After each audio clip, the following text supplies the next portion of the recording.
Hello. So in this video, we're going to talk about Jan Stinchcomb's short story chapbook, The Blood Trail. This is a really fun one if you're interested in adaptations or retellings of fairy tales and horror.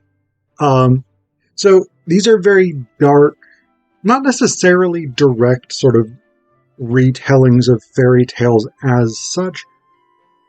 It's more a reinterpretation of the world of fairy tales. So it draws from some characters from the Brothers Grimm, Hans Christian Andersen, this kind of tradition, but it's not a direct retelling of these stories. This is a world in which fairy tales are clearly part of people's day-to-day lives. And yet, these stories are much... Well, okay, so I'm going to qualify that. These stories are much darker and grittier than the stories most of us think that we know from, like, the Disney versions and things like this. The Brothers Grimm versions, Hans Christian Andersen versions, are pretty fucked up, if we're being honest. But, one of the things that Stinchcomb does that's different than this is there are clear feminist aspects to her reworkings of these fairy tale worlds.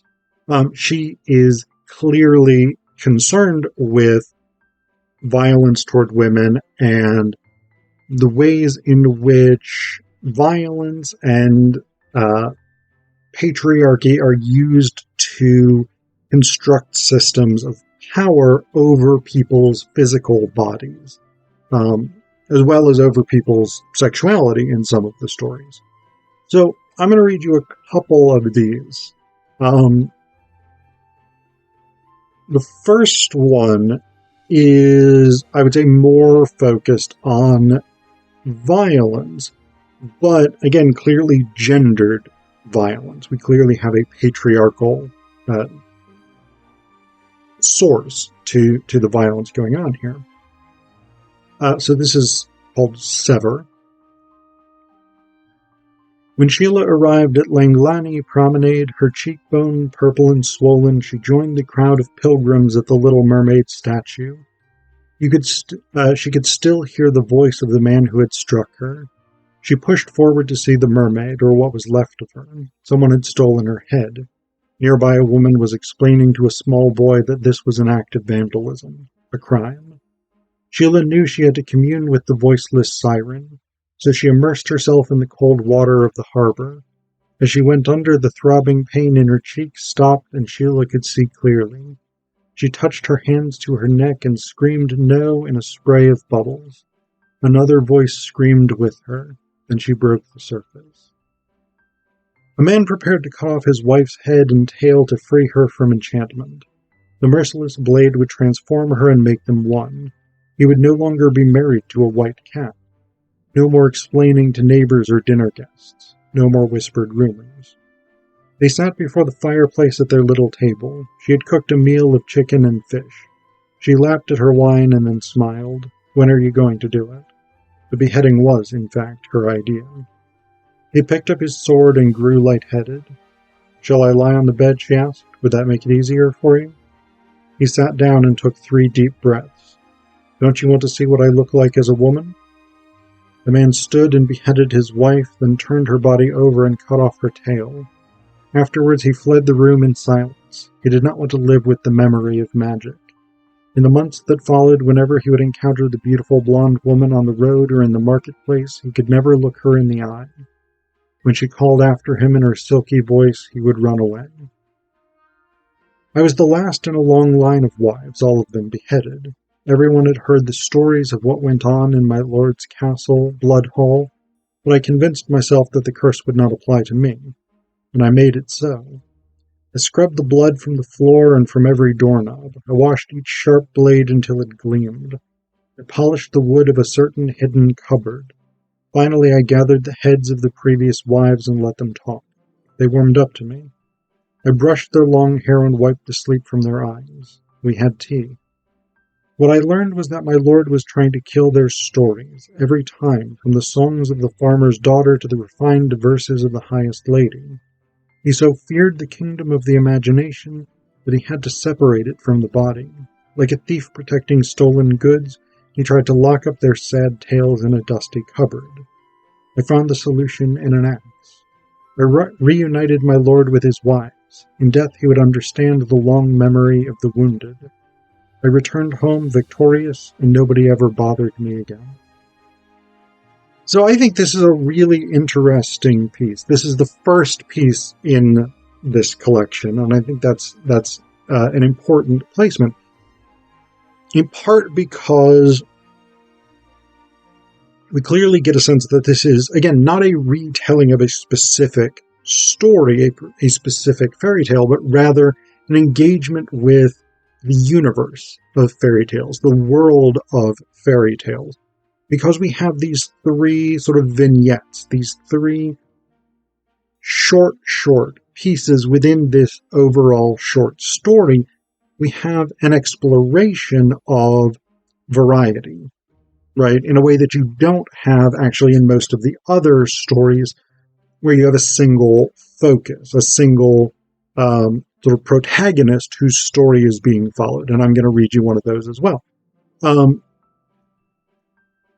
But we have here varying degrees of violence against women, but also this sort of entanglement of story or narrative with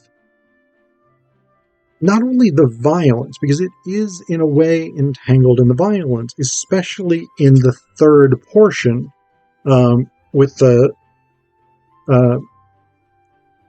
wife who beheads her husband because he wanted to kill his previous wife's stories. But in the first section as well, the section where Sheila goes to the Little Mermaid statue, right? This is connected to storytelling because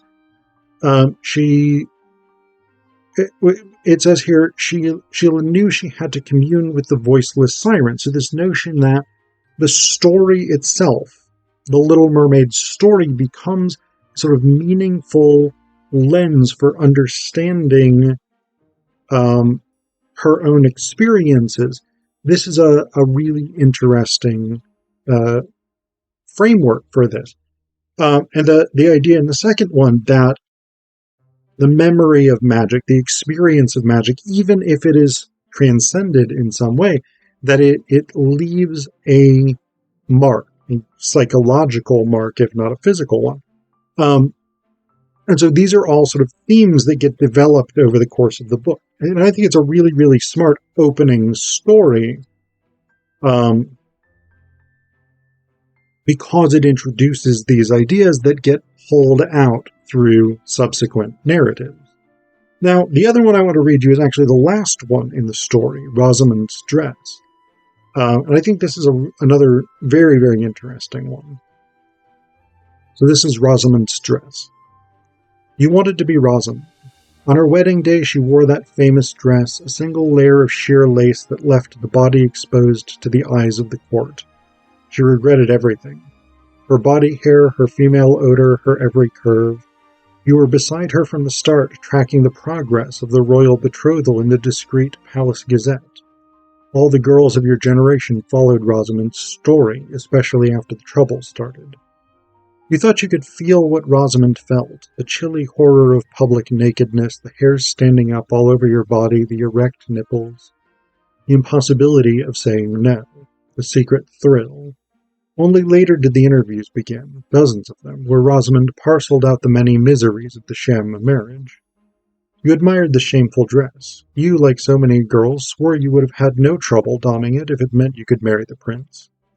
Reenacting Rosamond's walk down the aisle was a favorite pastime of the girls of the kingdom.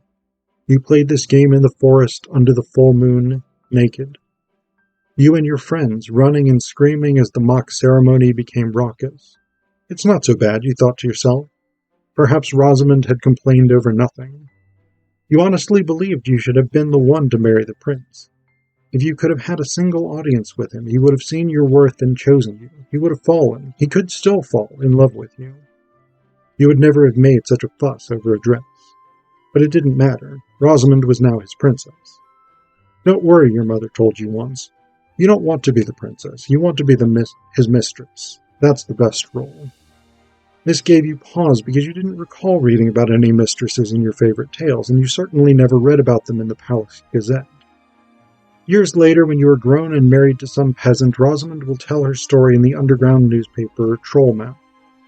At first, everyone thinks this is a hoax. The story's too outrageous. The palace shuts down all the taverns for a day and begins a general troll purge, though the troll community claims no affiliation with that newspaper. Trollmouth sells out. The edition with Rosamond's first interview, which you steal from your neighbor's table, is especially popular.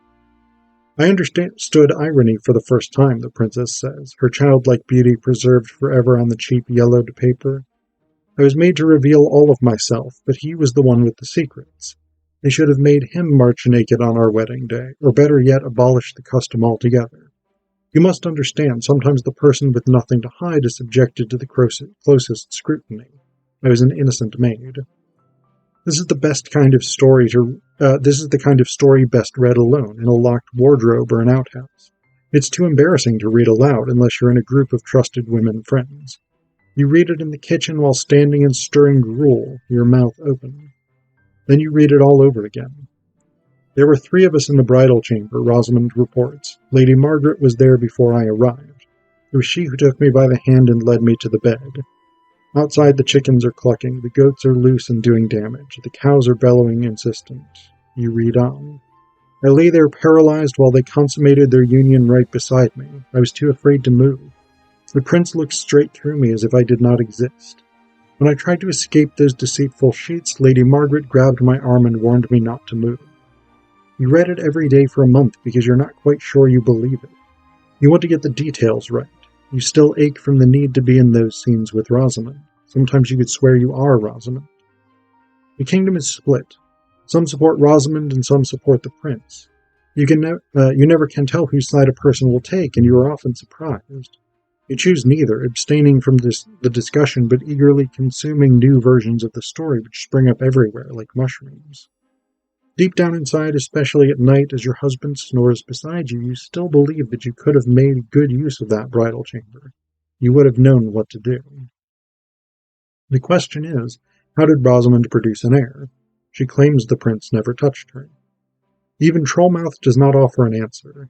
This is a story for the taverns and coffee houses. It finds its way into folk songs and nursery rhymes. You cannot remember where you first heard it, only that it seemed true as if you had known it forever. Rosamond has taken a lover, a palace poet who began wooing her shortly after she wore the see-through gown. He is remarkably handsome and liked by everyone. Rosamond's supporters rejoice while her enemies delight in this new evidence of her whoredom. Then, when Rosamond and Lady Margaret appear on the palace balcony, each of them holding a fat baby, lines of naughty verse flow throughout the kingdom. The best known, Rosamond's dress of lace and shame earned her true love and secured her fame. Your personal favorite as a mother. 2 babies are born bright and quick to play by day and fight by night. Who can say which baby is the true heir? Fair Rosamond has won, her loyal subjects proclaim. Ah, but the real prince will seize the throne one day, Lady Margaret's supporters warn. It is easy to tell who reads Trollmouth and who reads the Palace Gazette. It is how you choose your friends. The world has turned into an ugly place. The old order is under assault. Nobody behaves correctly from the court all the way down to the livestock. It is difficult to find a story you can believe in. When you open your legs to give birth, you think you are helping to right the world. There is nothing else for you to do. At some point, your hunger for stories must surrender to life itself, and once the baby has arrived, she needs your full attention. All you do is care for others. Behind your smile and soft speech, you are a slave. Later, when you see your daughter running in the courtyard or feeding the chicks, you cannot help but hope. You see her as a great beauty. You imagine her by some miracle at court. Surely she will be able to create a different life. She will be the girl they write stories about. You are fitting your daughter, now the eldest of 9, for her wedding dress, when you hear the news of Princess Rosamond's death. You drop the pins and fall to your knees. For 3 golden days only stories of love and goodness are told. Everyone mourns Princess Rosamond. Everyone adores her. Because she is gone forever, the kingdom can suddenly appreciate the girl who wore the infamous lace wedding dress. They see through her beautiful flesh all the way to her perfect, hopeful soul, which is still that of a young girl. Everyone weeps. You feel especially guilty, responsible. Why didn't you listen, truly listen to Rosamond when she told her story? Why didn't you believe her? Why didn't you do something? You look at your daughter, who is lovely and kind. She is shocked that Rosamond is dead, but she does not share your deep feelings. She did not grow up with Rosamond the way you did. She never played the wedding dress game with the other young girls, never read either of the local papers. She does not know the secret thrill of being naked in public, nor has she ever really believed she could be a princess. Her bridegroom trains horses. She chose him herself. She will never want what you secretly desired, to be married in a gown of transparent lace, a copy of Rosamond's. The original now hangs in the Palace Museum. Rosamond will not be buried in it. She will be wearing heavy velvet as black as her skin is white. In death she will finally be dressed as a noblewoman, and all will call her a lost princess. They will see her as such. You go to work on the hem of your daughter's wedding dress, which is made of good silk. Your back hurts. Soon you will begin sewing your own dress, though you know you shouldn't bother. You are the mother of the bride, and nobody will be looking at you. So I think this is another really, really good story. I think it's really interesting. I think there's definitely some very clear evocations of the story of Princess Diana and Charles here, but there's obviously very, very clearly a fairy tale aspect to this as well. But I think what's most interesting and important in terms of the way that this story is presented and the fact that it ends this collection, it is focused on the role that stories play in helping us shape our lives and understand who we are, who we want to be, how we engage with the world, etc., etc., and how often those stories are wrong or incomplete or missing context or in some way